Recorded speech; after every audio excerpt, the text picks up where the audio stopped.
All right, calling today's Raleigh Transit Authority meeting to order. Today, Thursday, January 12th, 2023 at 3:33, when I hit the gavel, p.m. We'll start with introductions to my left. LaPonda Edmondson. Joshua Gill. Nathan Spencer. Tululepe Omokaye. Karen Renge. Bryce Connors. All right. Are there any additions to the agenda? I know that me and David talked, and there is one addition talking about succession planning. That is correct. And I did want to bring up, hopefully Josh is okay, but Josh had stated that with the Finance Committee, obviously he has taken on some additional duties. He is here today, and he's making every effort to attend.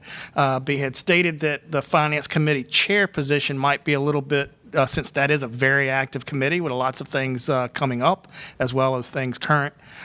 He was asking if there might be another individual that could take that position. Certainly, we don't have to have that today. I mean, we can invite all board members, as we usually do, to those meetings and make sure that we have 3 representatives there. But did want to, and if Josh wants to add anything, you certainly can, but I just wanted to bring that up because we have, to date, not officially replaced Josh in that capacity. Yeah, both LaTanya and Linda were not super open to taking the position, but I think that Linda Davis might have more time LaTanya said that she definitely, absolutely did not have the time to do it. Linda was more like, I don't know that I have the knowledge base or something, so I think she might actually have the time to do it, just a little bit more hesitant to do it. So. Okay. So we just have to ask Linda, is she interested in at least temporarily taking over the chair for policy, for the Finance Committee? So I guess we just discussed that, so then we don't have to put that on the agenda. Staff will be happy to touch base with her and just see if she is, and then we can report back out to the chair, and then we can bring that up as, formally at the, or you can appoint that formally if she's okay with it at the next meeting. Madam Chair, I just have a thought, and just noting that a lot of the folks who we're talking about are relatively new to the Transit Authority. They may not feel, it may just be a matter of time, but also just feeling like they don't have enough background to chair that committee. And I'm wondering if there's there might be some opportunity for, whether it's that chair or anybody else who's relatively new, to get any kind of training or education through a conference or something. I know when I have done a number of conferences in the past on public transit, it's helped me immensely. Noting that I'm actually going off the board this year, so someone's going to need to be replacing me on marketing. So in any event, it's just a thought. I know we've done our, we had some staff training, but maybe there's some more, or maybe there's an APTA conference or something. There's certainly probably, I'm sorry, Chair, so there's certainly those conferences which are available. But we also, as part of our retreat here, we're going to talk about that as well today. We're looking at a retreat later in February. Oh, okay. And so the communications, our public engagement office with the city has formalized a lot of the board and commission training and authority. So we'll be bringing that forward. That comes with a handbook, as well as what I would say consistent training across the city for all boards and commissions, so everybody has the same base layer of data and understanding of duties, responsibilities, things of that nature. Basic training that you have if you're on any board or commission, probably some ethics types of things that are there as well. But that is going out to all boards and commissions, not just the Transit Authority. That is a citywide effort. So we're looking at that as the first part of the retreat. Staff will also be, doing our annual update for new members on who we are, what we do, our mission, as well as a recap of Wake Transit Plan and our major initiatives. So that's just in the context, but I think that when you are able to get out and get amongst other board members in transit at a larger level, that is certainly something that is positive as well. I think that'll be helpful because, like Karen said, and like we're going to talk about later, I think we are now an authority of mostly newer members, especially with moving into the later end of the year. Those will still be engaged and active, so it's going to take newer members to step into some of the higher leadership positions on the authority. So any training, be it at the retreat or otherwise, that they can get to feel more comfortable stepping into those roles, I think would be good. And there might be funding for it from others. And the reason I mention this also is because even though we're in a bit of a shrinking phase right now just because of our operator shortage, we are still one of the probably fastest growing transit systems in the country, I'm guessing. Where's David Walker? But I mean, we have that good fortune, and since we're going to be launching BRT over the coming years, it just seems like we're at such an important point that I guess I know for me personally, who knew nothing about transit, say 15 years ago, I've learned a lot, and there's a lot to be learned out there. So, thanks. And Madam Chair, I did have one additional item. Okay. We had a very quick update on some of the COVID activities that we've sponsored over at Go Raleigh Station.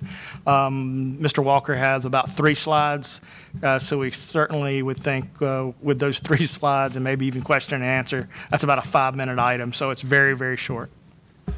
Do we have any public comments today at all? Upon my last check, we did not. Okay, good. We can kind of just go ahead and flow through this.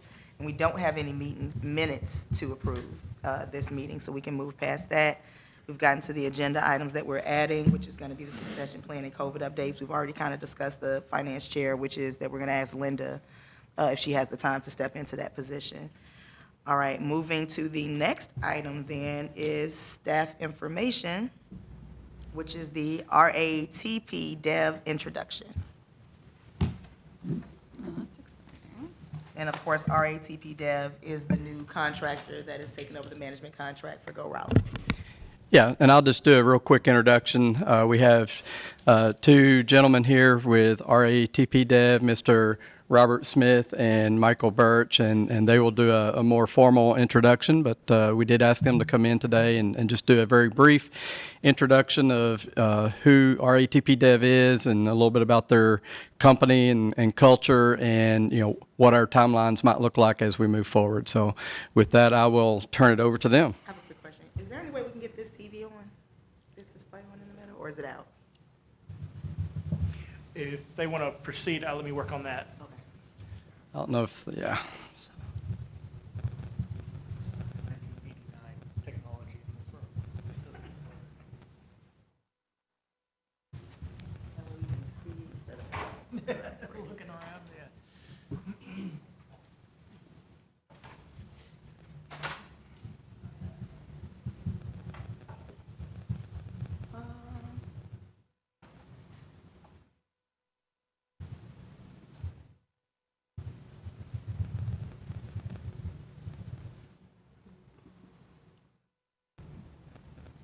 It's like the worst dreaded things.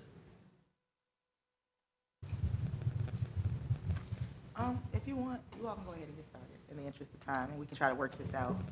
The rest of the- Well, I don't want to hold I know y'all. how to turn on the power. My expertise ends at that moment.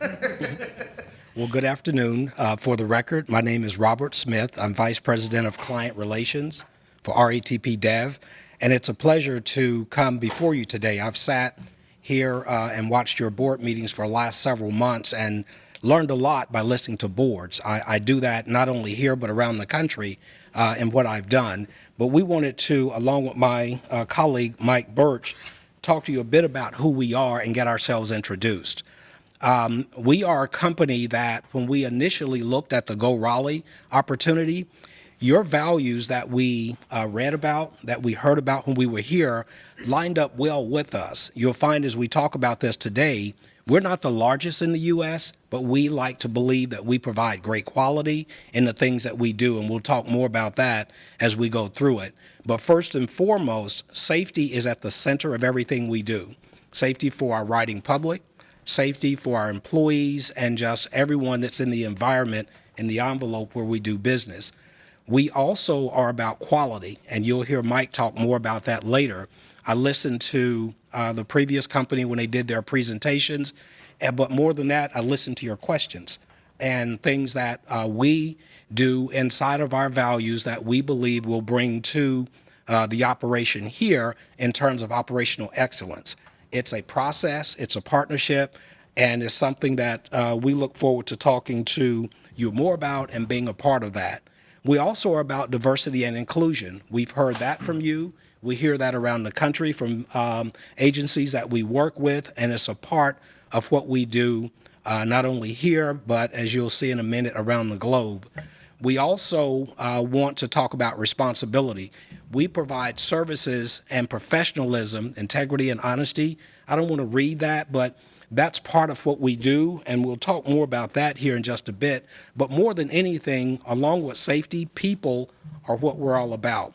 You know, they're at the heart of everything that we do, from our employees to our clients to the passengers and the like, and we'll talk more about that. In deference to time, I'll keep it moving forward. But we are a company, like our competitors, that's a global company.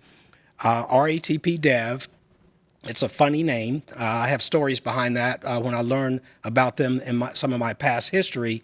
It's loosely interpreted as Regional Transport of Paris. That company or agency is a public agency, so we know your business because in Europe, we actually, if you go to Paris, we run the subways there and run the rail and metro in the area. They've been in business for 120 years. And if you look at our logo, often you would see some people say it's a face inside of a circle. It's actually the river that runs through Paris. And if you read our history, the Parisians had an issue 100 plus years ago where it basically blocked getting across that river. Our company was a part of solving those dilemmas. We'd like to talk about that because here in Go Raleigh, you're a growing agency like many of the places in the U.S. where we work. The population is growing.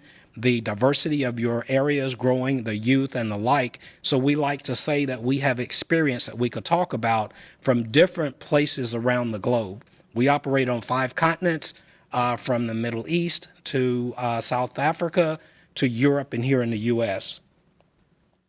The other thing that I'd say is around 2012, our company decided to do business in the United States. They made a purchase of a company, McDonald Transit. McDonald Transit was based in Fort Worth, Texas. And this is pretty much the footprint that was purchased, but we've been adding to that as time goes forward. So our North American headquarters is in Fort Worth, Texas, a contract that McDonald Transit, now RATP Dev, has had for 50 years. We've had that contract for 50 years because we do everything we can to be partners with the clients that we're with to try and keep it fresh and innovative as we go forward. Here, I want to talk about North Carolina. It's my home state. I started my career here many years ago. I was an apprentice for the state of North Carolina. And one of the things that I would like to say is that we operate in Buncombe County. That's an operating contract, something that you're moving towards. We operate in Asheville. We were an agency that helped Asheville go from a management style contract like you are now to an operating contract that took place in 2017. We are in Charlotte. We've been there since 2003. It's a management contract with a similar profile that you have here right now. We've recently picked up Greensboro. We transitioned Greensboro from a competitor to what we're doing. This time last year, we won that business, and we're now up and running and doing what we need to do. But Raleigh has been on our radar for some time now. It's a location, it's an area, it's a geographic region that we want to be a part of, and we're actually very, very, very pleased to be here and looking forward. I think I heard you say that it's a very growing area, building BRT and some of the others.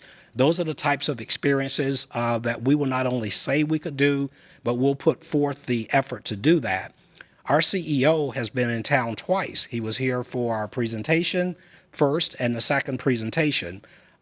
So you'll see that our effort is coming from top down, but they allowed Mike and I to come out and talk to you today. I have been in the business, as I said, for 40 years. I've worked all over the country, pretty much, in various capacities, from very small to very large. But my role here will be working very closely with Mike and the two Davids to make sure we do what we said we do. I will be involved in partnering, whether it's community involvement. We don't just want to be a firm that comes to town and makes the buses go out and bring them back. We go out of our way to try and be involved in the community, which is why I sat in your board meetings for several months before coming. We need to get there and understand that. Also, policy matters in management. We know that about your desire a few years ago to build rail. We pay attention to those things. I do. I'm very familiar with that in communities around the U.S. It ebbs and flows as it goes, and we need to be prepared in our capability to work with you on that. We also know that post-COVID, nothing will be resolved without technology and innovation, and our capability and ability to roll with that along with you in solving for growing problems and things of that sort. So because we have a short presentation today, I'd like to take this time to introduce my coworker, Mike Birch. Thanks, Robert. As mentioned, my name is Mike Birch. I am a regional vice president, one of three that RATP has here in the United States. And I appreciate Robert explaining the RATP Dev acronym to you because his French is much better than mine. I am also not a Southerner. I live in Fort Worth, Texas, but my humble beginnings started in Detroit, Michigan. So Robert teases me quite a bit that I don't use the word y'all correctly, and I still have yet to figure out that when someone says bless your heart, sometimes they really don't mean bless your heart.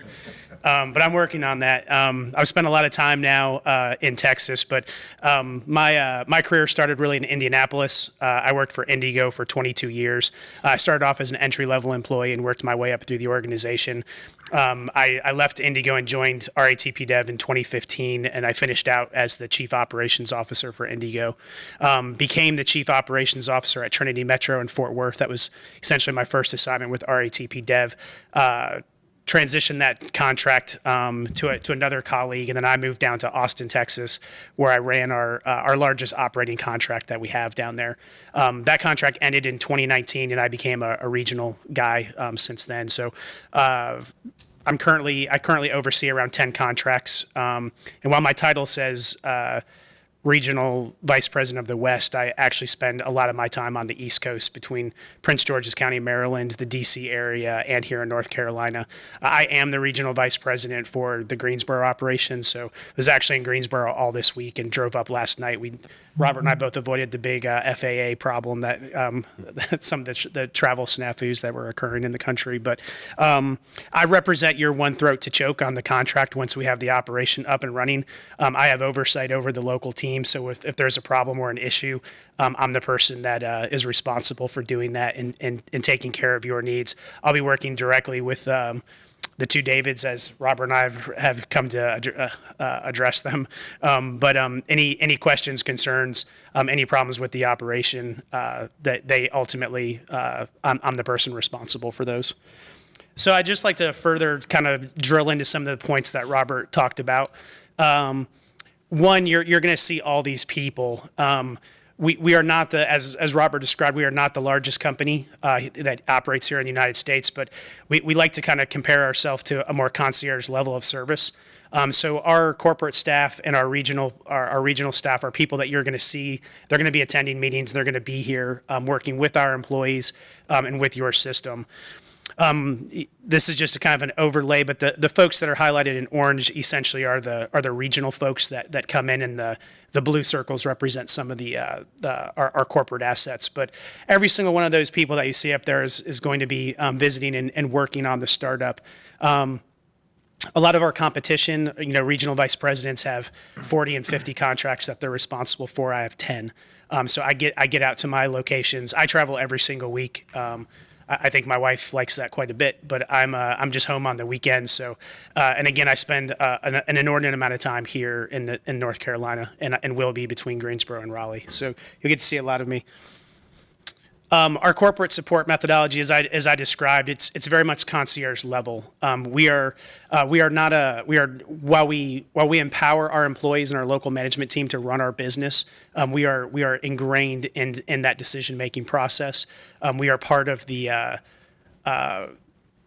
structure and the support that they need and they get. So whether it be labor relations, or maybe there's an issue with a particular series of bus on a maintenance issue, it's our corporate support people that fill those gaps.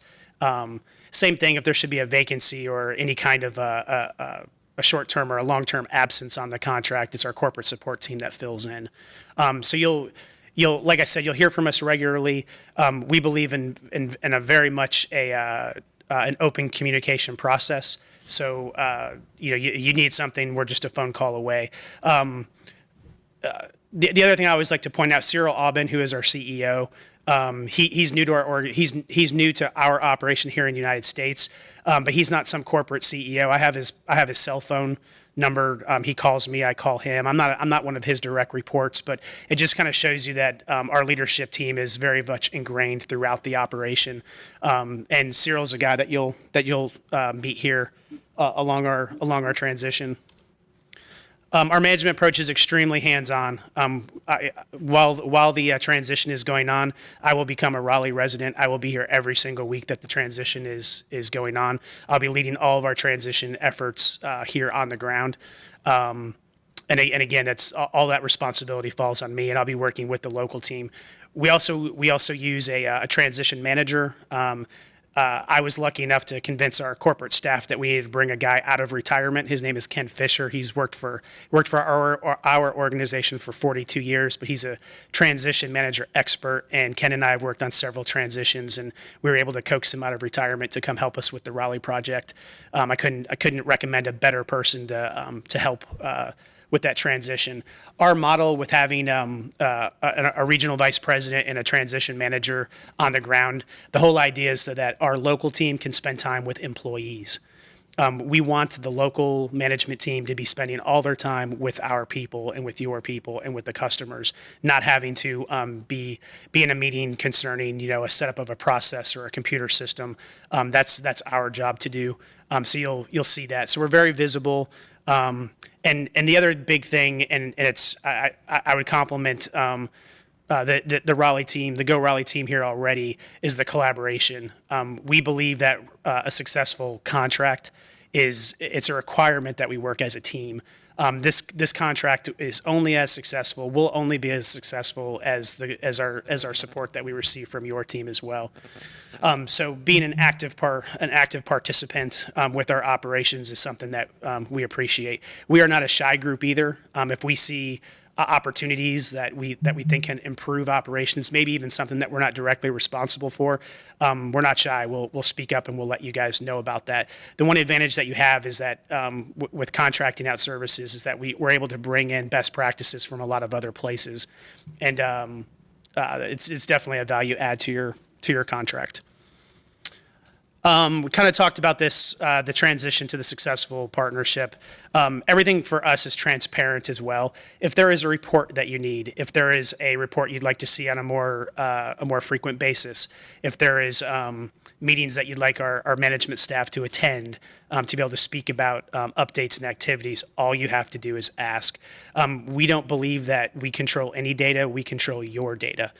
So if you want to see something from one of the systems that we control, we actually bring some technology platforms with us to every single one of our operations.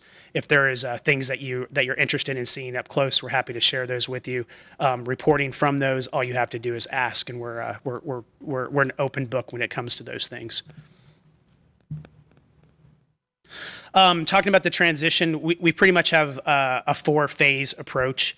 There's pre-work that goes on, and some of that's already started started to occur behind the scenes. One of the big ones I like to point out is because everything we do in a transition starts with the people, starts with our frontline employees, the bus operators, the mechanics, the utility workers. Ultimately, that's who I work for, and we know just from past history, if the transition goes much smoother, if we're taking care of all their concerns, anything that they're afraid of on the front end. So being able to engage them is one of the biggest things we do. So I like to point out our Blink app. That is something that we've rolled out here in the last 12 months. We've been actually field testing it, and Raleigh is going to be the first place that we implement it as part of our startup operation. Blink is like a social media app that allows us to push out information directly to employees. So we sign employees up for the app. They get it on their cell phones. We can do everything from posting an overtime list to letting them know that we're going to have a chili cook-off next Friday and to bring in your best recipe or menu for that. Any kind of engagement activities all get pushed there. The employees also get to leave comments on there, so it's very much almost like it would kind of remind you of Facebook. So they can tag people, they can take pictures, they can respond also to what we have going on. Employee surveys get pushed out this way, so being able to communicate and check the pulse of the organization all happens through the Blink app. And this is one that we're really excited to bring to the Raleigh startup, because when we have our initial kickoff meetings with the employees, they're all going to get signed up for it right then and there on the spot. And we will be communicating with them nonstop. Phase one of our transition looks at a lot of the back office behind the scene things, insurance benefit plans, review, revise policies and procedures. That's a big task of phase one. And when I mentioned Ken Fisher, that's a big part of what he'll be doing with us on the project, is reviewing all those things, streamlining those things. You know, one of the things that is really important to a transition is to not break something that's not broken. So as we were reviewing procedures and processes, one that makes sense and ones that are in alignment with what we do, we don't change those. So that's why the review process is really important. It's making sure that when we're reviewing all those pieces, that where we don't need to upset operators, that we don't, where we don't need to change a maintenance protocol, we don't, and we do that intentionally to try to keep the transition as smooth as we can. Records reviews, all of those types of things, manuals and processes for the employees. That all happens during the phase one. Phase two and phase three are essentially the big parts of the transition. While we're here working, we will have meetings with the Raleigh staff, the Go Raleigh staff, anytime they want. When we did the startup at Prince George's County, Robert and I actually had a daily call with our partner there, making sure that they knew exactly what tasks we were working on, what the progress of the tasks were that we were working on the day before, and what we're looking to accomplish by the end of the week. And so we again, it's our whole piece of being transparent and open. We want you to be a part of those meetings. So any of the staff members, as Go Raleigh directs us, can participate in that, and that's our opportunity to keep you abreast of everything. That communication is really important because we understand that the employees are already used to going to certain people to get questions answered. So making sure that the Go Raleigh staff is just as aligned as we are with what's next, why we're doing something, what the goal or the objective is extremely important to us. And then obviously phase three is our last piece of the transition. That's where we're coming back and looking at what did we maybe miss, what needs to be cleaned up, where's an improvement that can take place. We have a program called a health check review, where essentially we have a full-time employee. His name is Ken Smithson. He has responsibility to internal audit all of the operations. So after the transition's through, he will come in and he'll be checking on things like the drug and alcohol program, processes and procedures, making sure that the safety program is set up correctly, and making sure the employees are following all those protocols. So he kind of stands as like an internal audit, and we roll that out immediately after the startup, because we've now worked on the project for a while. We have it all stood up. The transition has occurred, and now we need to make sure that what we did was correct and is in full alignment with the terms, not only our own internal processes, but the terms of your contract as well. As I mentioned, people are always first with our organization, and that really starts with what we offer our folks, We offer wages, benefits, strong customized recruiting strategy. You will see that when we took over Greensboro, they were something like 35 operators down. They were missing, there was some service being missed both on the paratransit and that is not a Greensboro issue. It's certainly not a Raleigh issue. It is a national industry issue that's going on right now with as a result of the pandemic. But we've taken a very, very different approach to solving staffing issues. We have a recruiting team that's part of our corporate support staff, and there will be a full-time corporate recruiter assigned to the Go Raleigh project. While they're there, they're not just processing applications coming in, and of course we will process applications as they come in, but they're also on Indeed hunting down people. So in Greensboro, we actually had quite the success of being able to recruit people that maybe had never thought about driving in transit before in their entire career, but they met the service requirements that we had, and we actively reach out to them and essentially sell them on the opportunity. And we will have a similar thing here in Greensboro. We had the operation. We started up July 1. We had it fully staffed, I believe, by mid-month the next month. Again, that's one of our strengths. It's one of the things we focus on. Anyone in our business who's not focused on staffing is selling you a bad bill of goods, because it's how we make our money too. It's if we don't have an operator out there running, the revenue's not coming in. So it becomes one of the most important pieces to the business.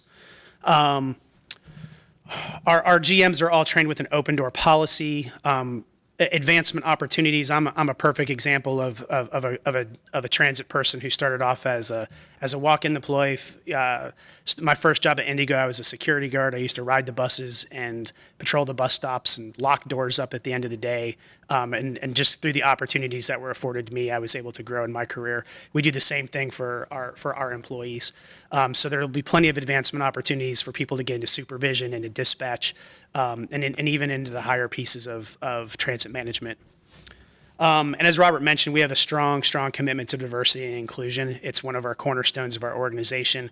RATP Dev, I would say probably in the last 2 years, had a really focused approach to more women in transit. So that's been a major focus point going forward, is attracting more women leaders. We have a significant amount of our senior staff are women leaders.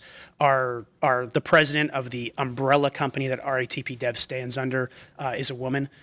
So it's that piece of diversity and inclusion is very important to us, and we think it's what makes us better as a company. We believe in the that diversity brings strength, and you'll continue to see us champion those activities that are supporting diversity and inclusion. As Robert mentioned, we are out in the community. Our employees who work directly on the project, even those who are moving to North Carolina to support this, they will quickly become ingrained in our corporate programs, in our community support programs. We want them to be part of your community. I kind of already talked about this on the recruiting and the hiring, but this does highlight a couple of the other places. The job fairs, social media, focus on veterans. That's another piece where we've had a lot of success bringing people in, is through veteran placement services, community colleges. You guys have a ton of colleges here in this area, in the Triangle or the Piedmont area. I'm learning all the catchwords, but we're excited to be able to partner with all those organizations. And employee engagement. I mentioned some of the chili cook-offs that we do. The Greensboro did a gingerbread house and a pumpkin carving, and they actually did a contest who could carve a pumpkin to look like the transit manager of Greensboro. His name is Bruce Adams, and somebody knocked it out of the park. They should become a professional pumpkin carver. But those are the things that we're doing. We're constantly coming up with new and exciting ways to engage the employees. We don't want people just coming in and punching a clock and going to work. We want them to feel like while they're at work that they can have fun, that it's an engaging place, that they can make a good living there. We have all kinds of award programs for safety, on-time performance, attendance, customer service, parties and celebrations. We do them all the time. Yesterday I was in Greensboro. Our general manager was calling people. There was, I think, 7 employees yesterday had birthdays in Greensboro. He called them each personally to wish them a happy birthday. Those are the types of activity. That's the level that we get down to.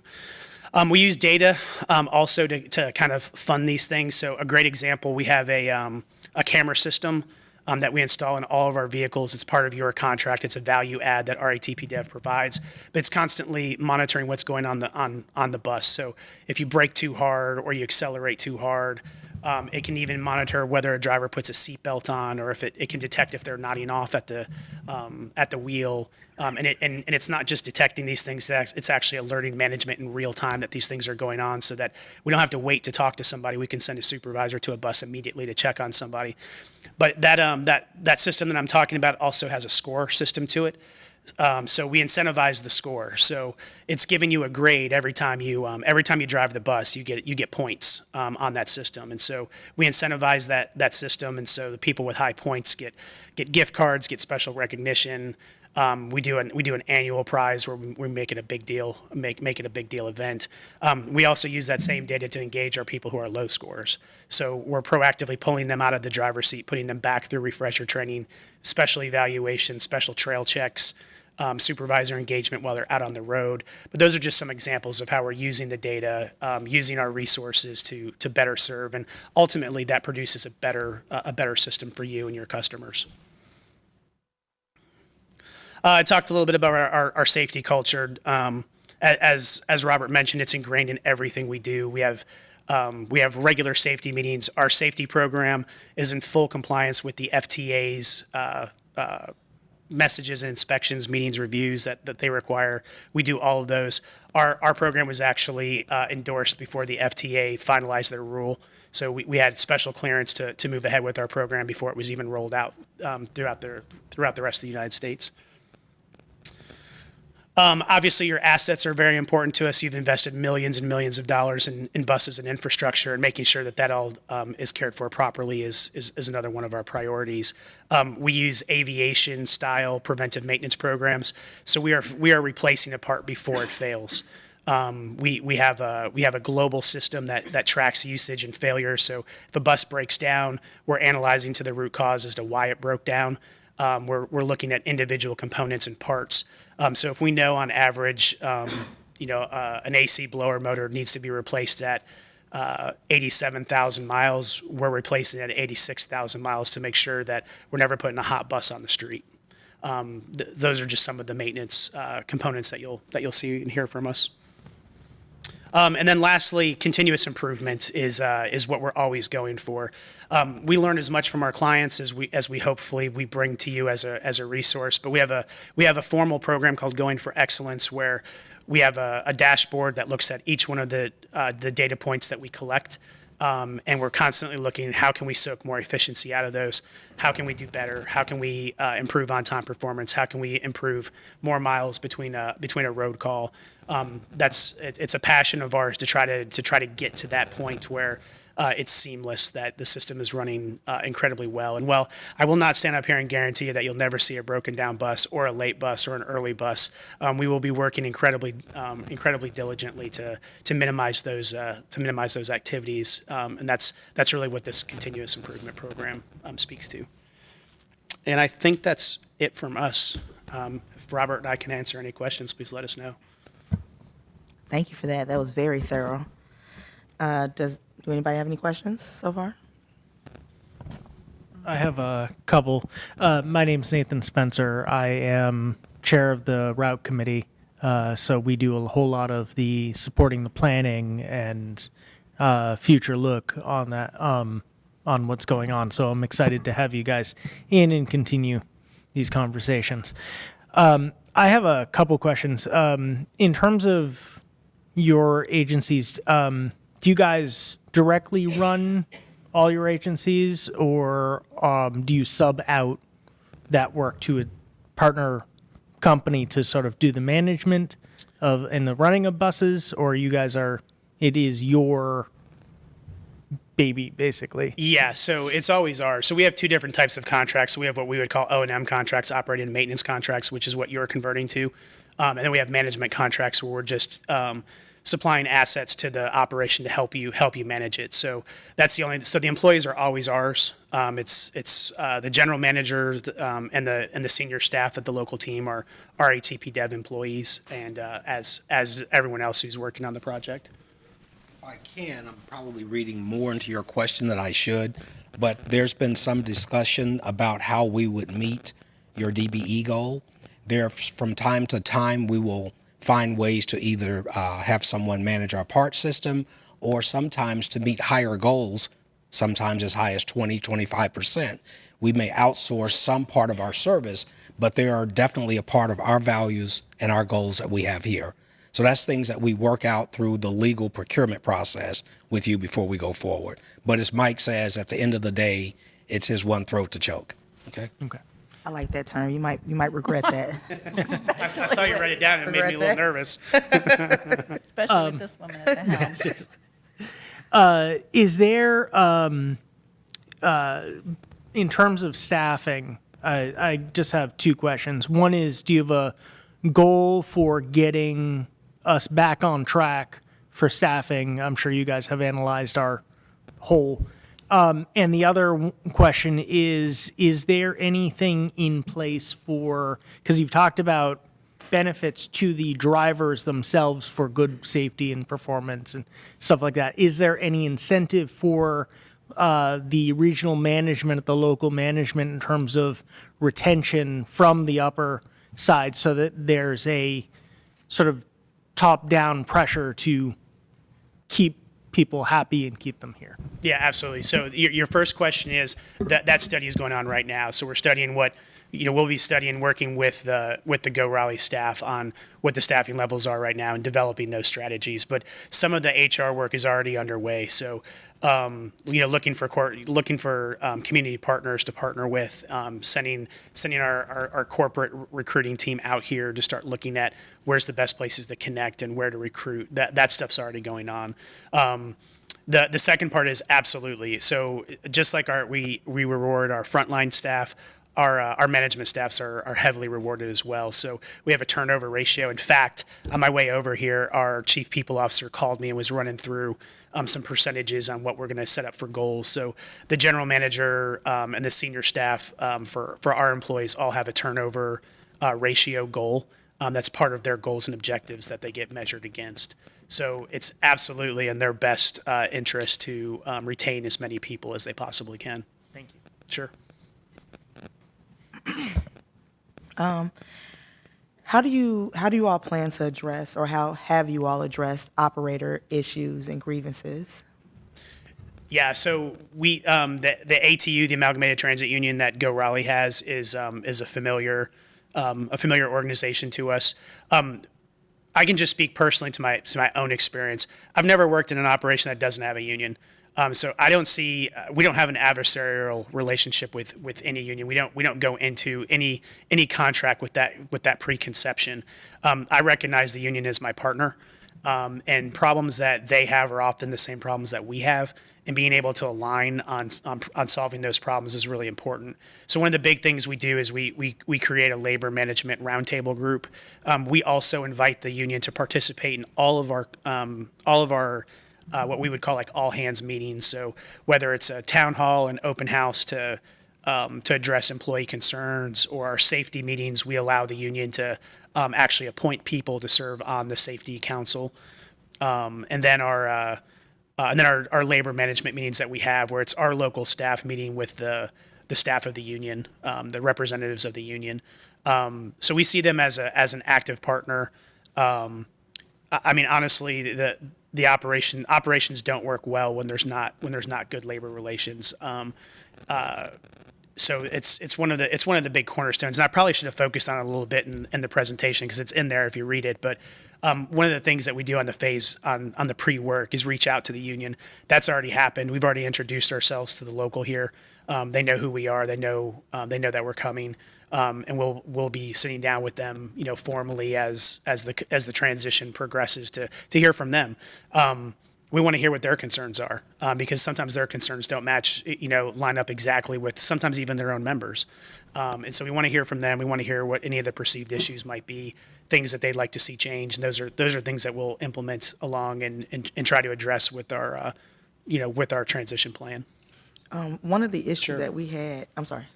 One other thing I would like to add is as we transition from a management contract to operating, it may initially, we're going to focus on employee relations. It trumps labor relations all day long, but some of the processes that may be in place now will require them to come through us because that's just the legal way that it has to go. So it's going to take work. I'll work very closely with Mike and the union to do that. We found that in other places where we transition from management to operating. One of the things, we're here in a public meeting, but one of the things is oftentimes unions will use the public arena to negotiate a private sector provision. And that's things that we'll work with you and the two Davids on as we go through this to clean it up. So I just wanted to say that out loud, that that's one of the things that we'll begin right away. Okay. Thank you.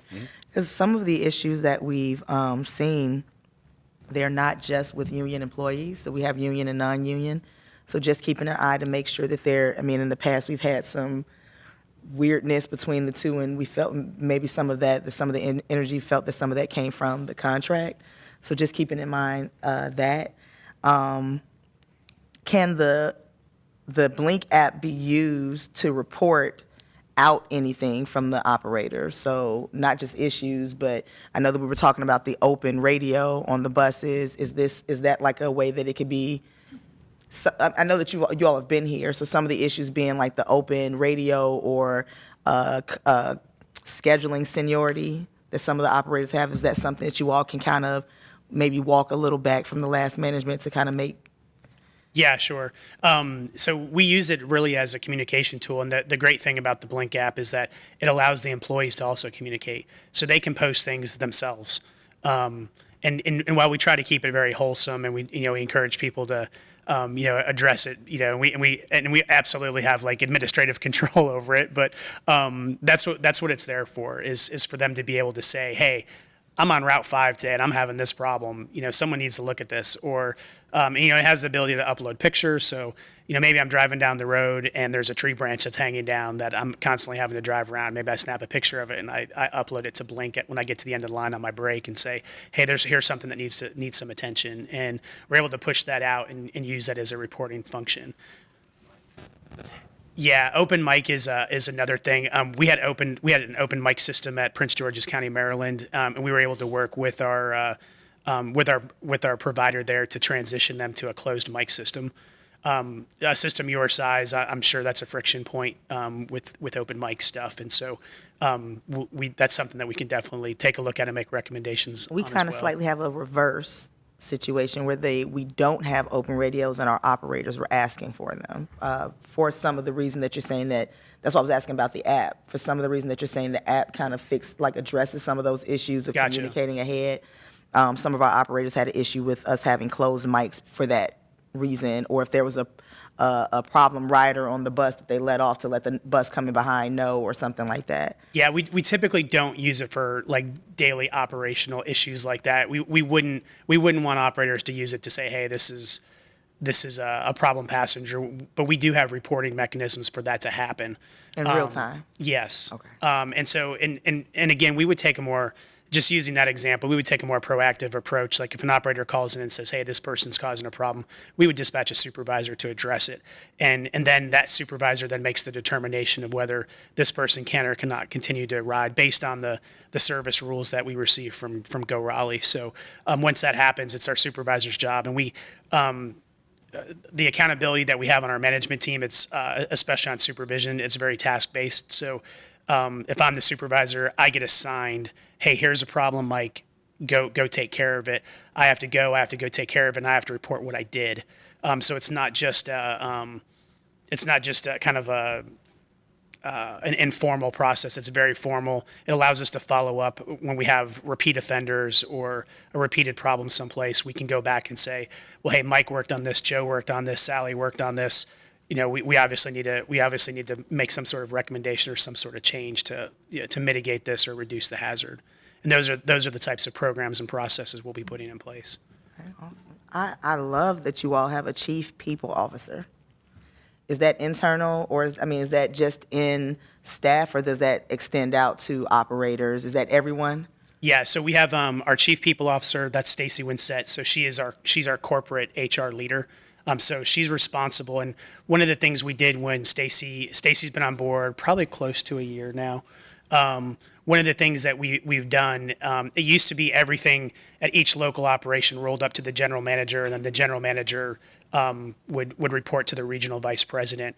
We've now created a dotted line. So HR managers now, so the operation will have its own HR director / manager.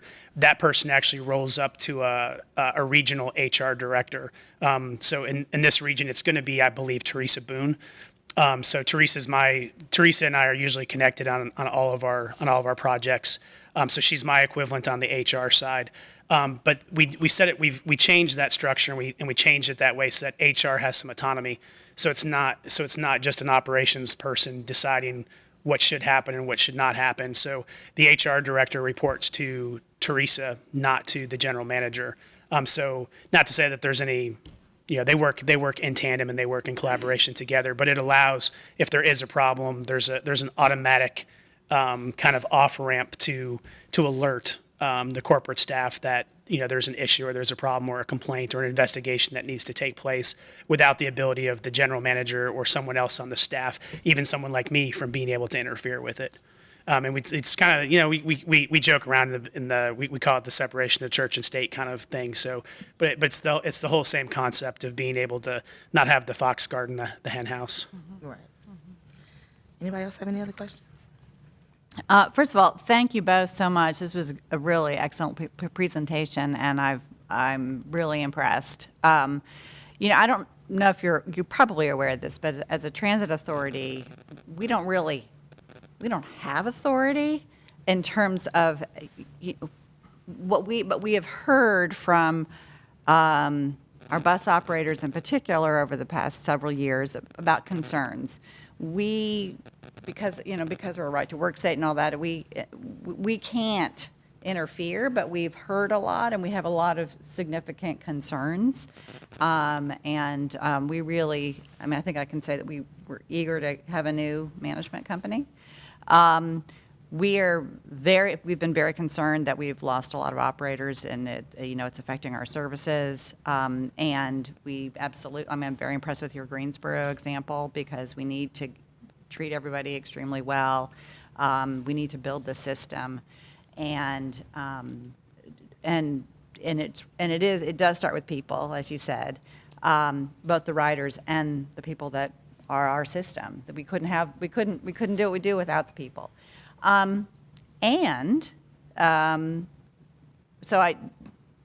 Everything you have said, it seems to be addressing at least a lot of my concerns, particularly about really listening to people. I like the Blink app. I like the separation of church and state.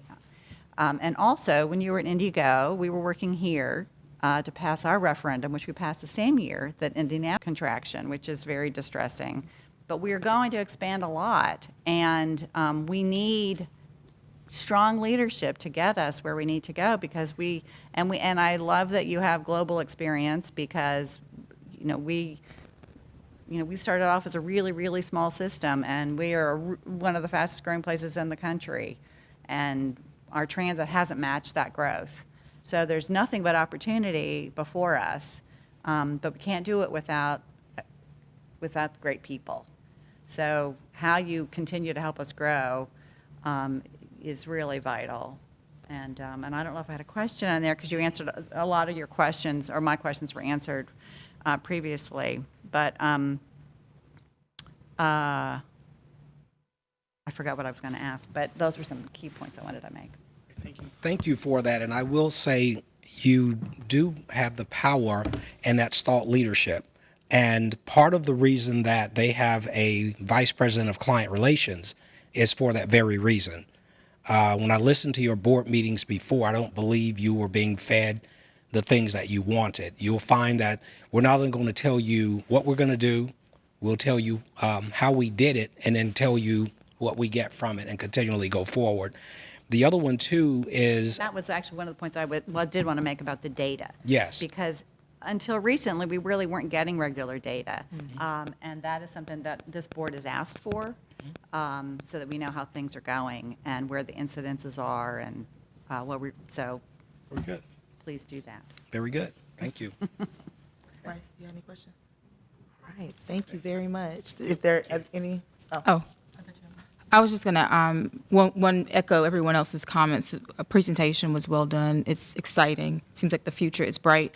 I know, Robert, you had mentioned about technology and innovation, so I just didn't know if you guys had some thoughts about what that would look like. We were just talking about the technology piece in our marketing committee meeting last week, and so just didn't know what was in the hopper, or maybe what you guys were thinking about in that space. Well, two things. On technology, we have a company that we partner with.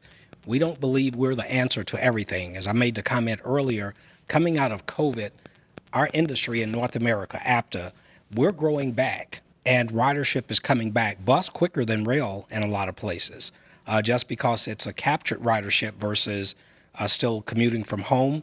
But we have a company in Momentum that Mike, I don't like giving him credit for anything, that Mike introduced to us, and we're actually do a technology assessment.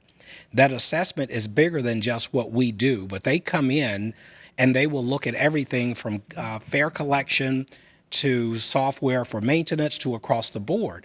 This company is someone that's done that similar type assessment throughout our network. They've done it in places where I've worked before, like Chicago and Baltimore, and places like that in Dallas. That assessment takes a look at it, and the report comes back to your staff and to you to say, here's what we believe we've found with your technology and your innovation. And as you're going to move forward, how does that overlay with your goals moving forward? It helps inform how you upgrade your software, how you upgrade your hardware, and different things like that. And we'll also say we can be more productive if you're talking BRT. That's a marketing effort as much as it is an IT effort, as much as it is operations. And I listened, I believe you were new to the board, and I heard some of your stuff about marketing and some of the others. We would like to get close to that, because marketing is only as good as what you do. So marketing on the one hand is saying, here's what we said we would do and here's what we're doing. If we're doing good with that, it gives us the ability to actually promise to do things different in the future. So we don't really do the marketing, but we'll get close with you and try to make sure that things that we do inform and help push that forward. So the technology assessment, Mike, you might say what phase that comes in, or? Sure, that's definitely part of the, we usually do it right towards the end of the transition. So once we kind of understand exactly what's being deployed here. But as Robert said, and the part that I want to highlight is, it's not RATP Dev telling you what you should buy or what you should look at or what you should invest in. It's a third-party expert. And Momentum only works in transit technology space. It's the only thing they do.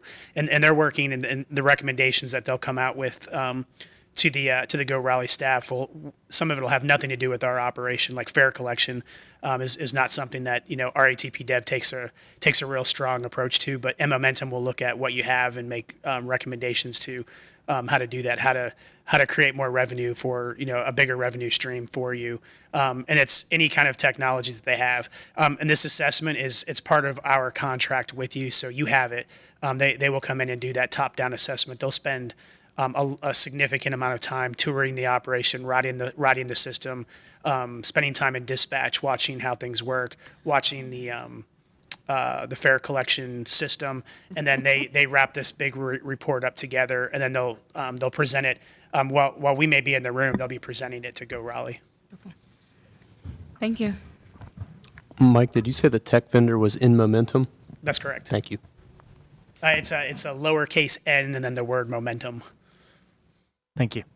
One last thing from me is I think the ticket for us, outside of making sure our staff is well taken care of and happy and comfortable so that they stay on and continue the many years of work that they've been committed to our riders. To sort of piggyback on what was said earlier regarding sort of the investment in this area, a key partner for us is going to be someone who doesn't shy away from telling maybe a somewhat quieted management, no offense, David, that they need to ask for more money from the city and that more attention needs to be put on this service. We are a growing service, but there's a habit sometimes in the culture to sort of say, well, things are tight, so we'll not do the thing that we've been telling people is a priority to us.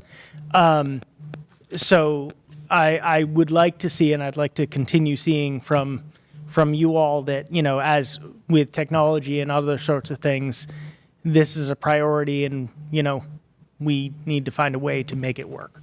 So we appreciate your partnership on that, and I look forward to working more with you. Yeah, we consider it a true partnership too. We are not a shy group of people, so when we see an opportunity that'll help. And Robert and I have been in this industry our whole entire careers. I still feel like I work for the person who's waiting at your bus stops right now. To me, that's who I work for, and making that experience better for that person who's maybe just dropped off their kids and they're on their way to work, and this is their lifeline, and making sure that they get to work on time, because I know what it's like when we hold our employees accountable to absenteeism and timeliness. I know how much more stress that must be for someone who's depending on us to be there on time to pick them up, to get them to work, or to avoid the $10 a minute charge at the babysitter, because they're running late. That's who I ultimately feel like I work for. I know Robert feels the exact same way.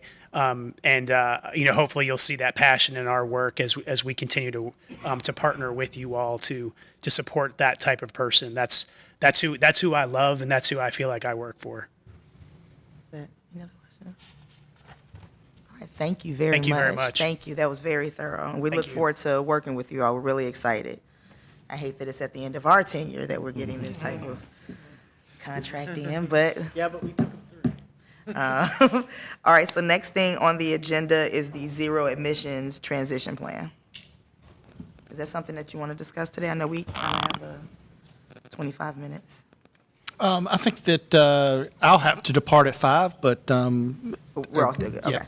The next Staff can part of the proceed. agenda is these zero emissions. So just if it's okay with the board, we had inserted the slides for the real quick COVID update now. Okay. If you're okay, we'll do that. It'll be really, really quick, and then we'll go straight into the zero emissions. Okay. You're okay with that? Yeah. All right. So our staff, marketing staff, my team, and the Go Raleigh staff have been working in collaboration with Wake County over the last year. We've got some data here that we wanted to present to you, some statistics over the last 6 months.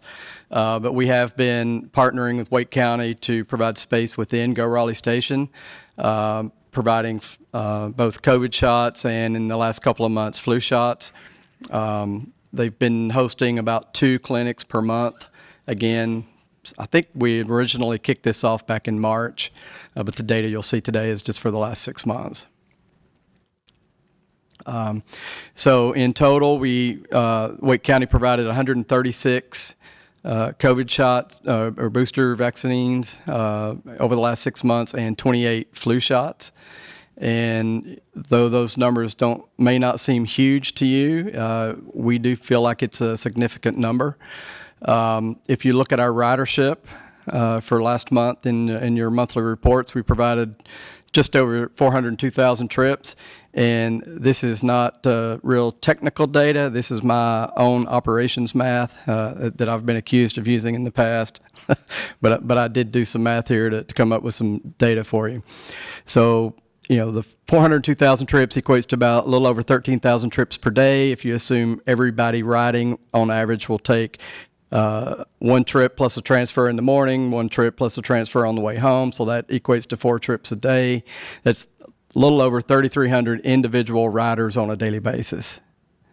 We vaccinated almost 160 of those individuals, which equates to 5% of our ridership being more protected and providing a safer working environment for our employees through this collaborative effort with Wake County. So we just wanted to pat ourselves on the back a little bit, let you know some of the successes that we have had. You ask a lot about what are we doing to protect our drivers. This is an example of that. It didn't take a tremendous amount of effort. It did take some coordination, making sure that there's space within the station for those vans to come in, to set up, to provide those vaccinations. And it's very likely that the folks that did get vaccinations may not have gotten that vaccination had that access not been there at Go Raleigh Station when it was. So just wanted to throw that out there, let you know that we have been working with and we'll continue to work with Wake County in the coming months. We kind of set it up as a month-to-month thing, and every month they keep coming back and say, let's do it again, let's do it again, let's do it again. So the numbers that they're seeing are good numbers, or they wouldn't want to keep coming back. What we have on the slide here are just some of the social media posts that our marketing team and communications team have used over the course of the year, promoting these through social media. So just want to throw that out there. I promised you I'd keep it quick, and that's it. Thank you for that. So zero emission transition plan. Just a real brief history on this subject. I'm going to go through a couple of slides, and then I'm going to turn it over to Melanie Roush on my team to actually walk you through the plan of a zero emission transition plan. In order to apply for and receive federal grants, we are required to have an adopted or an endorsed zero emission transition plan. So that's why we're bringing it to you today, so that we can continue to apply for and hopefully receive awards for some federal grants. We did have this on the agenda last month, but unfortunately we ran out of time and weren't able to get to it. And we also had it on a previous Finance and Policy Committee meeting that ended up having to be canceled due to lack of a quorum. So again, the board voted in 2017 to make that transition, and within the adopted plan in 17, the goal was to reach 75% CNG buses and 25% other technologies, which could include electric, fuel cell, and to potentially maintain some diesel fuel buses for emergency out-of-town services if and when needed. Sometimes we get called upon to make trips down to the east to the coast during hurricanes and do some evacuation type services. Where are we today? We're at about 65% CNG, and we have 5 electric buses, which equates to 5% of our fleet, and then the remaining 30% is our existing old biodiesel buses. We do have 15 biodiesel buses in our contingency fleet, so we've got about a total of 50 buses there that are still biodiesel, but you can see the majority of the active fleet is CNG and electric. This is a really interesting chart, and it is in your financial report each month, but we just thought we'd highlight it since we're talking about it today. 65% of our fleet today is CNG, but that CNG fleet only consists of 23% of our fuel cost. Diesel fuel today is still well over $4 a gallon, and that 30% of our active fleet is creating 75% of our fuel cost. So as we continue to grow our CNG fleet, we'll see those fuel costs continue to decline. And you can see we've saved right at $2.8 million over the inception of our CNG fleet purchases. I think I went the wrong way there. You've also heard us talk in the past about the Raleigh Water Bioenergy Recovery Project, and I'm not a chemist, so I can't talk a whole lot about it other than to say their wastewater plant will be creating renewable natural gas. That renewable natural gas will be pumped into the Dominion Energy pipeline, and then we will be burning that renewable natural gas on our Go Raleigh fleet. Initial estimates called out for providing enough fuel to keep 50 buses daily operating. And some recent estimates, though they really don't want us talking about it a whole lot, but it looks like recent projections are showing that we'll be able to fuel over 70 of our buses on a daily basis at the beginning of the project, kicking off. They are looking to hopefully be online and producing that renewable natural gas later this year. And we're currently working with Raleigh Water and our city attorneys to set a pricing structure for what that RNG will cost. So we'll be taking money out of our pocket, putting it in the Raleigh Water pocket, but we'll hopefully even be reducing our fuel costs. That 23% that we're spending today hopefully should even become a smaller number for us because we're buying our own fuel. Again, talking about climate, greenhouse gas reductions. The vehicle, if you drove a vehicle here to this board meeting today, that car on average burns about 4.6 metric tons of greenhouse gases in a year. And, you know, one metric ton is reflected by that cube, 27 foot by 27 foot, basically the size of a two-story house. So your cars are producing 4 of those cubes on an annual basis. Our total fleet since inception in 2018 has only produced 4.4 metric tons. Not 1 year, that's the entire duration since 2018, those 17 buses, in 2019, the 40 buses, so on and so forth. So when you see that sign on the back of our CNG buses that says near zero emissions, you can kind of put that into context with this information here. Our entire fleet of 76 buses to date have only produced 4.4 metric tons of greenhouse gases. And this is a neat little graphic that Matthew Van Hook on our team put together for us. We were trying to figure out what does that look like. Those 76 buses, had we not transitioned to CNG, would have produced over 18,000 metric tons of greenhouse gases. The bubble there on the aerial view of downtown Raleigh is pointing out the PNC Arena, which is the tallest building in downtown Raleigh at 538 feet. And the amount of greenhouse gas reduction that we would have, or that we have saved by conversion to CNG would fill that green cube, which takes up the entirety of Moore Square Park and is over 1,800 feet tall. So, And I have to add it. If you were to slice that tower into 18-foot sections, it would be 100 city blocks. yeah, so it's not an insignificant thing that we have accomplished by the actions that this board took in 2017, deciding to move to that CNG. It saved the city dollars and budget money, and it's also saved, you know, the greenhouse gases that you see here. So again, we transitioned in 17. We're working with Raleigh Water to, you know, start utilizing the RNG that they'll be producing. This zero emission transition plan is something that is required by FTA in order that we continue to receive federal grant funds. So in reality, we've already done what needed to be done. We're just creating this document to say what FTA wants it to say in order for us to be able to receive those grants. So Melanie's here, and I'm going to turn it over to her to sort of walk you through what's in that zero emission report. The only action really is to endorse the plan. We're not asking you to do that today. The full plan is on board docs if you want to read through it in more detail, but we will be coming back next month for action to endorse that zero emission transition plan. So I will turn it over to Melanie. Good afternoon, everyone.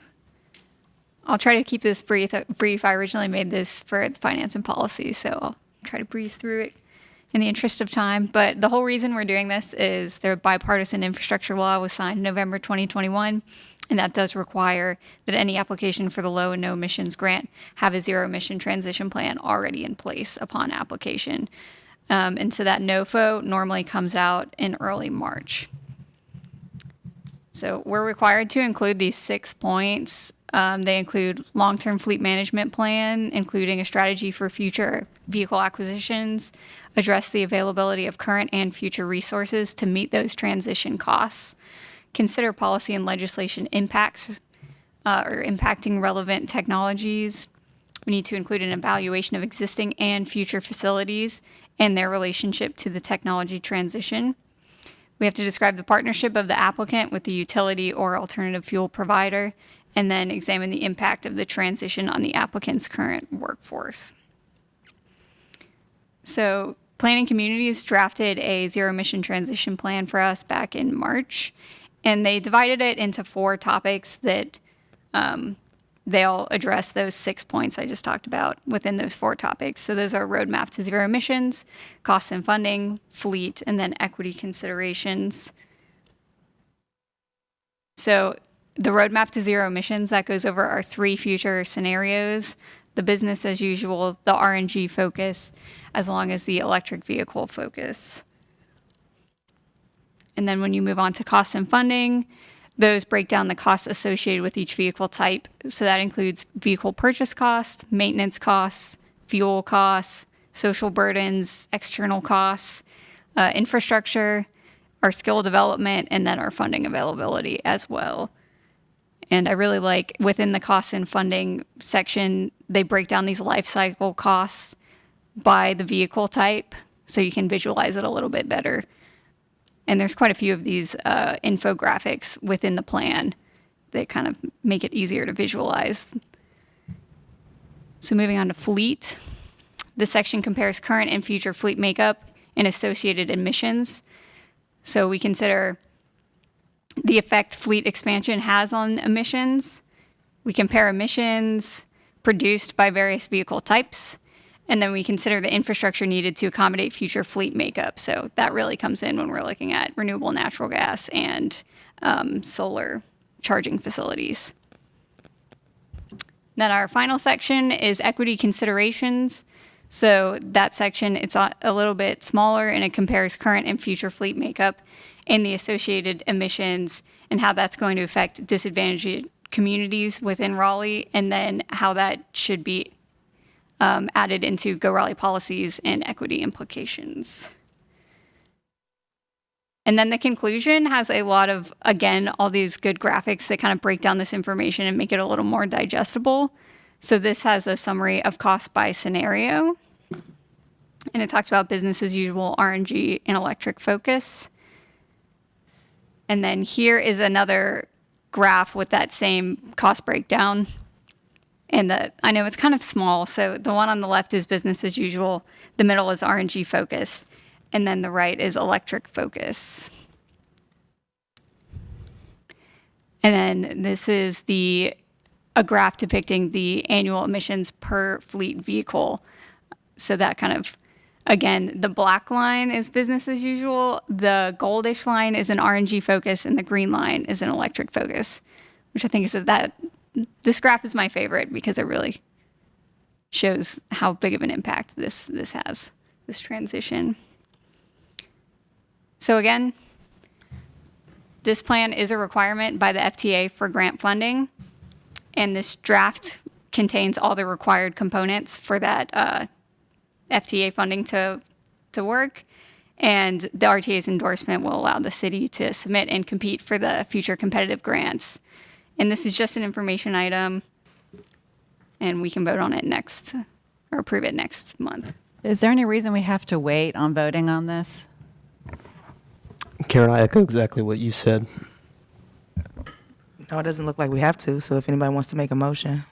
Wait, I have a question that's like tangentially relevant. When we are looking at BRT, the buses we're going to use for BRT, are we looking at LNG or RNG buses? So New Bern Avenue is programmed as CNG, compressed natural gas. We think by that time we will have the renewable natural gas available to us. So that'll be, fueling most of our fleet, including the BRT for New Bern Avenue.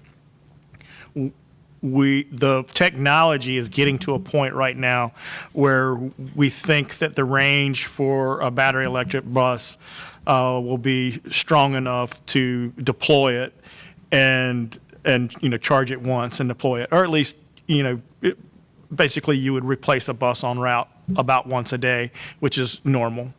But it will have a range where you could actually deploy that as just like we do a diesel or a CNG bus for future routes. So under the southern corridor, right now we do have CNG because that's the easiest thing, but we'll be monitoring that. And if if something arises and that technology change is there, then certainly we can implement that. We are looking at electric for the western corridor because we think that's out far enough that we can actually achieve that range by the time we complete that corridor. So just to let you know where we are. So it's planning for that in the future, but in the short term, we are leaning on our compressed natural gas, for those emission reductions. As you can see from the slideshow, people think that CNG is just a small reduction over diesel, and it's really not. I mean, that's a huge reduction over diesel. And then electric is a nice, strong reduction over CNG. But certainly the electric is our long-term goal, but we want to be, safe in the short term. Thank you. All right. Would anybody like to make a motion? I'll make a motion to, sorry, Karen. I'll make a motion to accept the draft of the zero emissions transition plan into acceptance. I second that. All right, it's been moved and properly seconded. Are there any other questions? All right, all in favor signify by saying aye. Aye. The nays, all not in favor signify by saying nay. All right, the ayes have it. We do move to accept the zero emissions transition plan as presented. Thank you. And I'd just like to make a comment, which is, Andrea, I hope we will follow up with the media about the zero emissions plan at the appropriate time. I'm sure it would be a great story for Richard Stradling at the NNO. All right, moving on to the next item on the agenda is the RTA retreat, and I'll just jump into that really quickly. David and I had talked about the RTA retreat earlier today. It will be held in late February. We do not have an exact date specifically for that, but the RTA retreat is scheduled for late February in the week. It will be a midday meeting between 9:30 a.m. and 3 p.m. With a working lunch in between. We are asking, and hopefully we will potentially have presentations from housing and planning during the retreat to talk about how some of our information or some of our decisions overlap or at least radiate close to each other. We will be going over the recap of the 2023 report and discussing the 2024 work plan. Any questions? Awesome. So then moving on from that. Madam Chair, real quick, I do need to leave here in just a moment, but I was going to add, as far as that retreat goes, staff will be getting out alternate or some date options for the last week in February is what we're looking at right now. So look for that email and please let us know, if all 3 dates are great, please let us know that. If you've got one that you're completely just not available for, or if all 3 are bad, let us know. There's nothing preventing us from rolling that to early March, but we were trying to get that in, before March if possible. It's just a mental thing probably more than anything, but because spring's going to be here so fast. But again, just let us know. Thank you, Madam Chair. No problem. Will there be, usually the retreats include a, summary of services and things. Is that part of this retreat or is that separate? What do you mean summary of services? When staff, That is correct. just That would be thinking about part some of, of our new we had members. discussed that during the lunch portion when you all are eating. Staff will yes. present Yeah. a summary of existing things that we have on our plate, as well as a projection of the Wake Transit Plan as, for FY24 and really even beyond that. So we'll do a complete review of all funded and programmed services. And then we'll switch off and we'll be discussing the work plan while they eat. All right, so we'll move on from the retreat unless there's any other questions. Okay. An addition item to the agenda, I know that you were going to print off did you have a chance to do that? We did not do that, so we'll get that out via email. What we were going to do is just to daylight it, we were planning to print out the sheet with everyone's tenure, which shows where you are in that tenure range. Obviously, we do have some board members which are rotating off this calendar year. So again, that's the reason for that, is we want to make sure that staff is supporting your efforts to develop that succession planning and making sure that those committees are covered, and certainly that the chair and vice chair of the RTA are thought about as well. So thank you. Yes. But we'll get that out immediately. We can do that tomorrow. Yeah, also, it is online on the Raleigh City website. Used to have to get a PDF, but it is on there and easy to access and apply. Yes, and I know that me, Karen, and Nathan are the most senior members. We will be transitioning off, praise the Lord, this year. I think 8 years is enough. We need a big party. We need a party. We need a party. More than a chili cook-off. No, I think just We're gonna let shut us the go whole quietly contract into the night is fine. But in that regard, we know that the majority of the Transit Authority are newer members, but I think that it's important for leadership, for the newer members to be the new leadership, as us and even Jen came on before things got a little weird with COVID. You came on right at the end. I know that you're transitioned off, but I still consider you part of the senior new kids type of thing on the block. But we think that, fresh perspective is necessary and needed. And as we start to work into that transition space, our goal is for us to start taking some time to step back a little bit from leadership and let you all step into position, be it chair positions on the committees, or even stepping up to lead an authority meeting or two before we fully transition off, so that you all have that experience. And I don't want anybody to think that they're too new to step up to be the chair or the vice chair or anything like that, because you all are awesome and amazing with great ideas and all of that. So I know you'll make us proud, but that's something for y'all to think about, because we are leaving. This is happening. Everybody wrap your mind around it.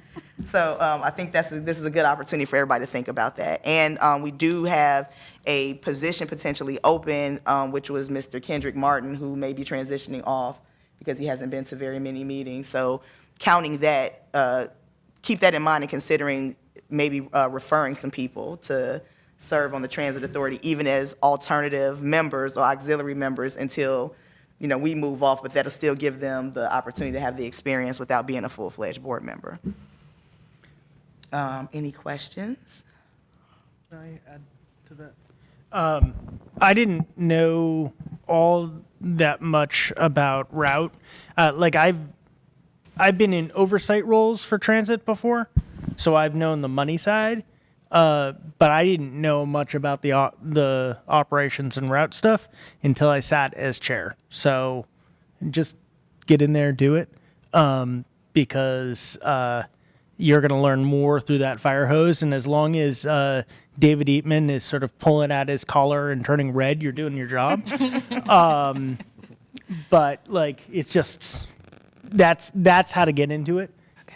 So please do. Yeah, and even as we transition off, we will still be around. Obviously, we're not going to the land of the ancestors just yet. So we'll be able to be here if you all have questions to email us or anything, even if we're not serving on the authority anymore. But I do want us to start thinking of that, because it is coming our time to transition off. And I think it's time for some fresh air and new perspective on the authority. So if anybody that you can think of that may want to just start coming to the meetings or committee meetings, even if they're not on the authority, so we can find good people to fill these seats, and people who can continue to think of how this affects housing, planning, and equity in the city, and all of that type of stuff as we think about people. Are there any questions in regards to that? No pressure. No pressure. Yet. All right. So if we don't have any, we do have. Yes, waiting. Sorry, my bad. The only committee that met this month was Marketing Committee, and we had a great meeting around a SWOT analysis. So I will let Karen take it away. Thank you, Tallulah Pay. So we had a great meeting this week. Just to bring us up to speed to where we are, as we have reported in the past, led by Andrew Epstein, the staff worked hard at a marketing plan, really kind of the first ever broader marketing plan that we've ever had beyond just traditional shorter term events, to really work with the goal of building ridership. And the campaign was done over a year, and now we're kind of extending into another 6 months with funds primarily from the Wake Transit Plan, gifted by the TPAC, Transit Planning Advisory Committee. It's had a little Christmas loss of memory there. So in any event, staff has, at the marketing committee's recommendation, staff went back to TPAC to request $200,000 to be used over the course of the next fiscal year, starting in July for the next year. And we felt it was time to take a fresh look at what that marketing plan might be about, what key messages would really be useful, where we are now, sort of kind of post-COVID, kind of not, but before we're actually launching into BRT. So we asked staff to do an assessment of what are some key messages that other transit systems are using around the United States right now, sort of key messages and how they're doing it. So Andrew Miller did a great job. And we thought it was so useful what we learned from him that just sort of this a survey really of some other major systems that he's going to present, some of the key messages that he's hearing or we're hearing from other systems from Seattle to Texas to. Yes, thank you, Karen. So like she said, we met and we presented this information. I'm not going to show you the whole slide, so I won't take up too much of your time.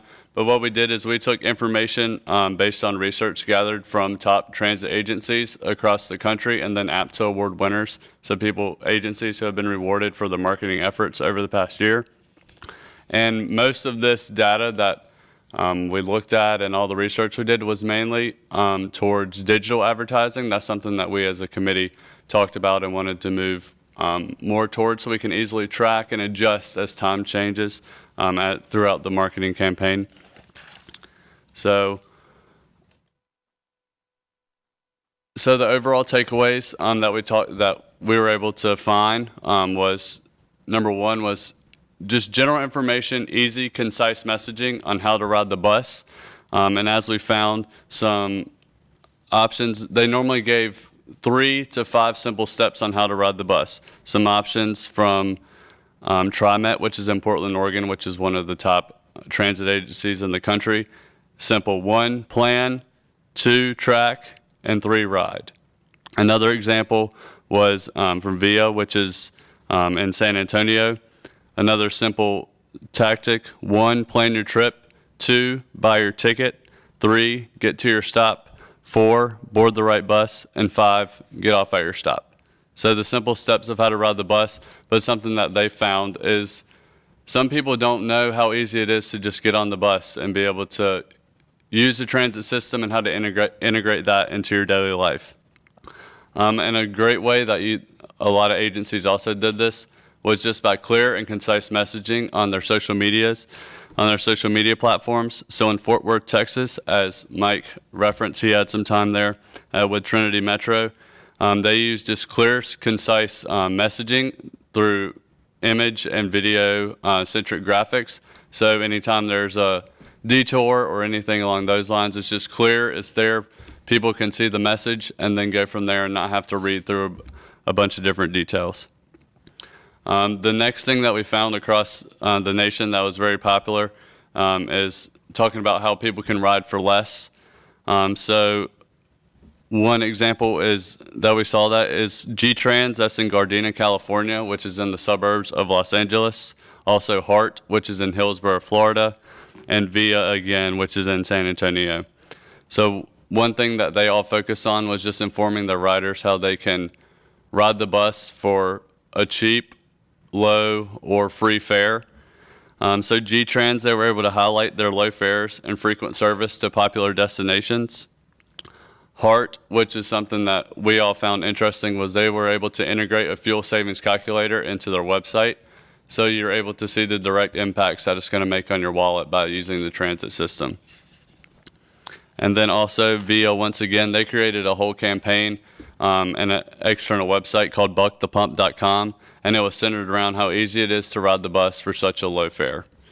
Next, a lot of places talked about where to go on the bus system by highlighting all the great destinations that's within the bus system. Obviously, in the Raleigh area, there's a lot of great attractions, and as it being one of the top places to live in a growing metropolitan area, that is something that we can highlight as well. So G-Trans, once again, they highlighted their frequent destinations to SoFi Stadium, which is the home of the Los Angeles Rams, Los Angeles Chargers, and recently hosted the College Football Playoff National Championship. We Go, which is in Nashville, they offered a unique We Go-cation campaign that with the presentation of your bus ticket, they were given half off admission to local attractions for different amenities and attractions that partnered with the transit agency. So in that case, you're encouraging people to ride the bus and also giving discounts, but you can only get those discounts by riding the bus.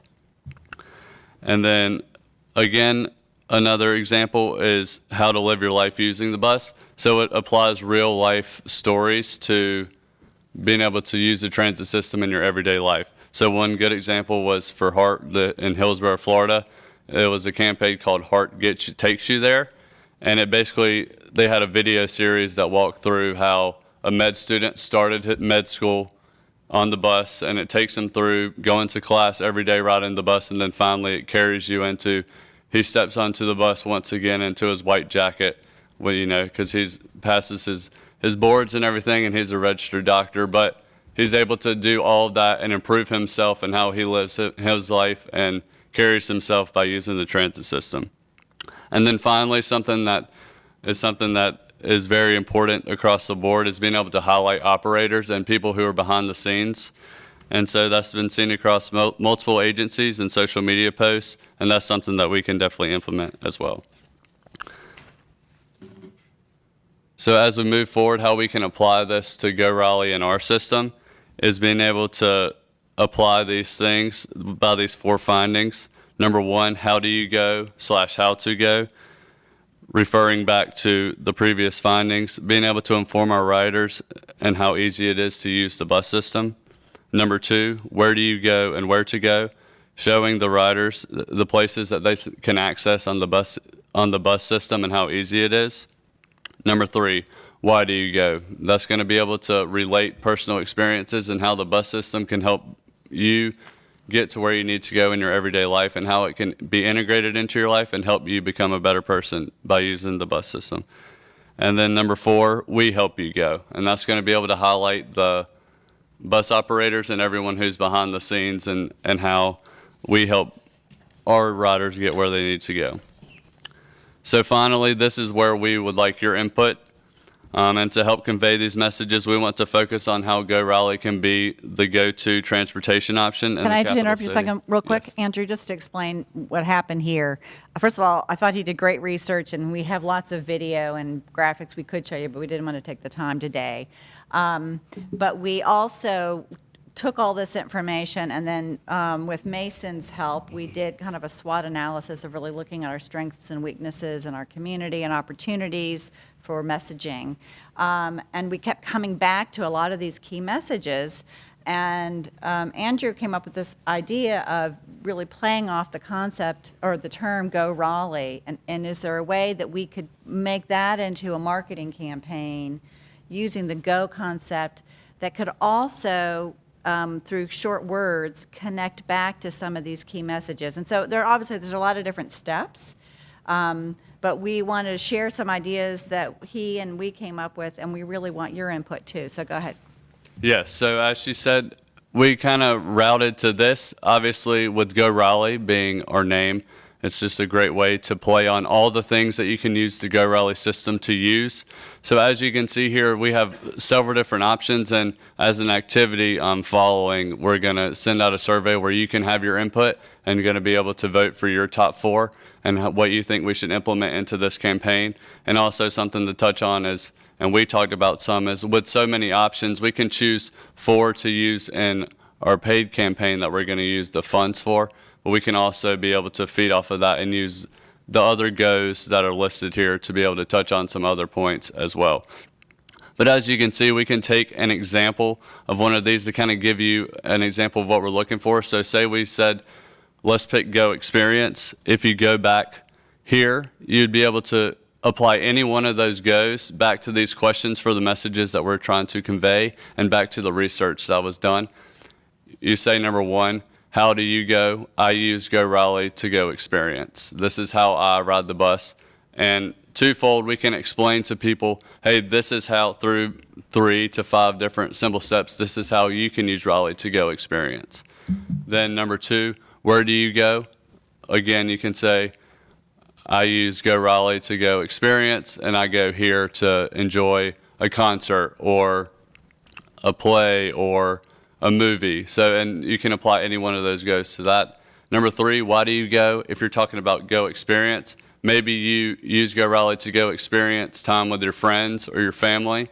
And then number 4, finally, we help you go. And that's a way to highlight the operators and how they help you go experience or go work. So as you can see, no matter which out of the 13 or more that we may have, if you have one that you can think of that might apply as well, you can apply that go back to these questions and things that we're trying to convey to our riders to increase ridership, but also be able to be centric around this brand to be able to connect it back to Go Raleigh. So we, the marketing committee would really like everyone here, because I know a lot of folks have thought about this. Does this resonate with you? Do you think this is perhaps a good, clever way to go? And if we surveyed you about sort of maybe what are your top 4 choices, would you be willing to do that? And when you say survey, you're just talking about the board, not the community, right? Okay. Just as a start. Okay. So do any of them pop out to you all right now? Well, some of them, they do pop out, and I love it. So kudos to the marketing team, and not congratulations, but kudos to you. Last meeting, I saw the promotions where you piggyback off some of the events happening at, I think, the rink. I saw it on the Facebook page, so I like that. So this is what I talked about, piggybacking off the things the city does or things that's happening in the city. So I do like this, but some of those things probably can be combined into the same thing. So you talk about experience. Experience is also shopping, dining, cheap and free. Some of those are the same. The learn that can piggyback off the schools or whatever, but some of those things are the same. But yeah. So I don't want to be biased. I'm not going to create bias. I'm not going to say it. Never mind. But we did pick, we had our 4 that we kind of started kicking around, and then we kind of like Go Experience would be like, it's kind of a catch-all. Right. So if we all know that, we're all saying Go Experience, so if you go out and send out the survey, maybe don't pick that, like find something outside of Go Experience. Well, that's okay, they like it. No, I'm saying, because we all kind of agreeing, we're all in agreement on Go Experience. Or maybe put what experience is, and then we can, whatever the campaign is, highlight that experience. If it's shopping, that is your experience, like going to Crab Chief Valley Mall. That is the experience. Because we were saying before, like, go this, go that, and then the end, be like, Go Experience, Go Raleigh. You know what I'm saying? But then having each maybe commercial has a specific go to it. So it could be go together. I'm trying to use one that we didn't pick, you know what I'm saying, or something like that. And the commercial will be centered around people riding together, community, bus, da-da-da-da-da. And then maybe at the end it could be a catchphrase, Go Experience, Go Raleigh. Because we're talking about thinking that we need to create a better catchphrase for Go Raleigh. Because does anybody know what the Go Raleigh catchphrase is right now?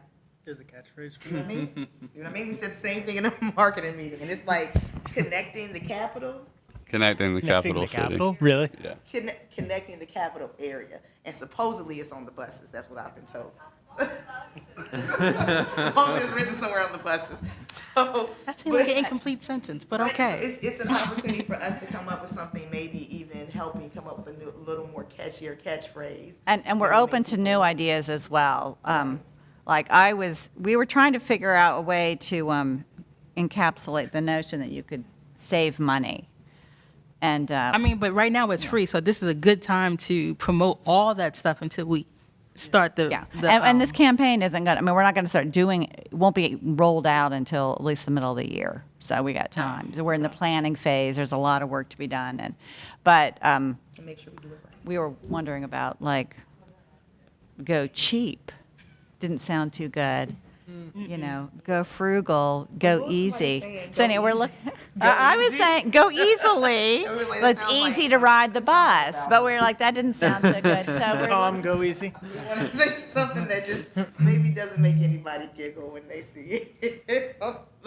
I really like the thing that popped out to me when I saw this, even before you all started to explain it, was that, the idea of maybe someone with lots of money, let's just pull out of a hat North Hills cane, advertising, shopping, and he could use by paying Go Raleigh for advertising, could get like the Go logo next to Go Shop as like that is an opportunity to advertise to a different, Like almost perspective. like certified, Go Raleigh certified. Yeah. Type of thing for partners. So that could be something going forward in marketing that certain places are Go Raleigh certified. You could take the bus there. Maybe we can create some sort of summer campaign around it where there's things at each place to go experience. It's working. It's working. So we're just thinking about ways to, increase ridership with the message and create a message that when people hear it, they instantly think Go Raleigh and ride the bus. How are we going to survey the board? Yeah, so tomorrow we'll send everyone an email, and it'll have the list of all 13 of these goes, and it'll give you the option. It'll be a drop down for each one. You'll be able to choose your top 4, and then at the end there'll be a section where if you can think of another one that you think is applicable or fits our ridership or our community in general, you can add that, and then we can consider that as well. But we just wanted your input so we can take that, and then we can have a centric message to go off of. And then as we go throughout, if we want to integrate some other things in as well. And to your point, you were saying that experience can encompass a lot of these things. We just wanted to present them all so you have it in your head. And then if we do need to combine, that's an option. But just so you kind of have everything in your head and not like keep thinking of like redundant things that we could have kept adding. But like I said, if there is something else that you think of, think about it tonight. And think about it tomorrow. Saving money. You do like Go save money. go low cost. Go low cost. Go. If you- I Or don't maybe like go the- cheap could be funny. Yeah. I don't know. Yeah. But there is, we didn't, now I'm all pumped up. We sort of said maybe we shouldn't focus on the environmental message, but now I'm all pumped about our CNG buses and we should say be go go clean. green. Yeah, I was just gonna say, yeah, clean. go clean, go green. Yeah, no, it works so perfectly. Yeah, but like I said, the great thing about it is the point or the goal behind this is to choose 4 or a centric base that we're going to use to center our paid campaign around. But if we wanted to, we still have a lot more days and months throughout the year. And even if we want to extend this beyond a year, we can do that because we do have so many goes that we can touch off of. We can create a lot of organic content as well. So if we maybe think that, hey, like I really care about this one, but I don't know if it fits within the 4 that we really want to do, hey, we can still do a lot of content around that. We just might not be using the allocated money to do that. So that's just to keep it in mind. And as in the last box on the survey, feel free, you can enter in as many things as you want, talking about like additional ideas, and we can carry that back to the marketing committee. Go party? No. Hey, I have a question for, Andrea, this is maybe for you. One of the things that really, I think we all felt at the meeting was that the first point about really explaining to riders how, in a quick, fun way, how easy it is, it seems to me that's going to require changes on the website. Is that something that you could foresee us do, or y'all doing, or would that be something we need to pay for, or? Yeah, I think we're gonna. We're not there yet? Eventually want to have a video about how to ride, but given we don't know the answer to that yet, we can't create the material yet. The same as you see Go Cheap / Go Free. Oh, I'm talking about I hear that, but I'm Well, talking if we about don't- just riding. If we aren't charging Oh, if we're not like fares, swiping. Yeah. Yes. That's why I'm sorry. Does that make No, sense? No, yeah, it totally makes sense. Okay. And the other thing is, if we didn't talk about this, I know we talked about it in marketing, but before the pandemic, the staff had actually we were signed up with a company to be able to use mobile phones for payment, but it's been on hold because we haven't been charging anybody. So that's still something yet to come. I think before we tell riders how to ride, we need to finalize or fine-tune our process on how to ride. Like, if we're going to tell people how to ride, is it easy for riders to ride? Like, if I need to go get a bus ticket or get a card, I have to come downtown to get my card. That's not easy. That's inconvenient. So let's think about, before we tell somebody how to ride, make sure our processes are in place to make it easier for someone to get a card or whatever they need to ride. Right. And that's part of this technological switch we're talking about.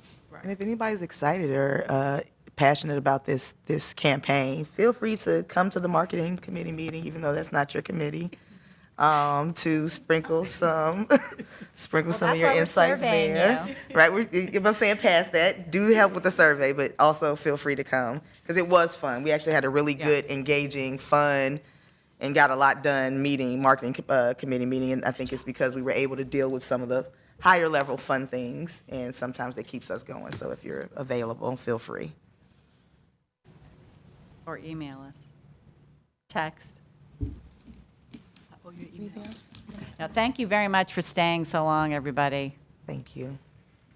All right, so I think that's the last. We do have reports, but those are already online for us to peruse at our own convenience. Are there any additional questions or comments, concerns before we wrap up? Yeah, I've got two comments. You all may or may not be aware, but there is a community relations role that we have open, and it's circulating on LinkedIn. So if you all are active on LinkedIn, let's try to share that to networks to push that out. So obviously that alleviates a lot of the double duties that staff has on their plate. And two, the zero emission plan, I think today was a great example of this board doing a good job of taking quick action and being swift to make a decision rather than kicking the can. And I hope that we can take that momentum into the retreat because it's good to be able to be productive. Agreed. I feel seen. I do want to say we generally are a productive authority. We just kind of had some hiccups recently that made us a little bit more static. I did want to put out, as Joshua is looking at stepping back from chair, I do want to open the floor towards the idea that because I'm stepping off, I would love to find someone who wants to step up to route. I'm happy to talk with them. I'm happy to get coffee maybe a couple weeks in a row if you need to, but that is something I'm looking at. So The sum up is at the end of this year, by some point before the end of this year, we're going to need a new chair, vice chair of the RTA, new chair of the route, policy, and marketing committee. So that's why it's kind of imperative for you all to think about where you all want to sit and think about who you might want to invite to be a part of this too. All right. If all hearts and minds are clear, I would like to call this meeting adjourned today, 5:26. Got to go pump some emissions.